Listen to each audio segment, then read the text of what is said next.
సర్పంచ్గా గెలిచిన. కానీ ఇప్పుడు వరకు ఈ 3 సంవత్సరాల్లో ఎటువంటి మాకు మంచి జరగలేదు. అంటే గ్రామాభివృద్ధి కొరకే మేము ఎన్నో కష్టాలు పడి ఈ పదవి మాకు లభించింది. ఎంతో కష్టపడితే కానీ మా దాకా రాలేదు. ఇంత కష్టపడి మేము గ్రామాన్ని అభివృద్ధి చేద్దామనుకుంటే మాకు ఎటువంటి ఫండ్స్ లేవు. వచ్చిన ఫండ్స్ కూడా వెనక్కి తీసేసుకున్నారు. ఎంతో ఖర్చు పెట్టినాము. ఇంతవరకు ఖర్చు పెట్టిన దాంట్లో ఒక పైసా రాలేదు.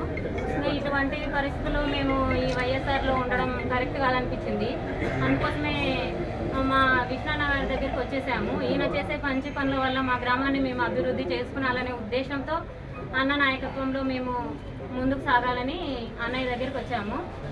తెలుగుదేశం పార్టీ మమ్మల్ని అభివృద్ధి చేస్తుందని మేము కోరుకుంటున్నాము.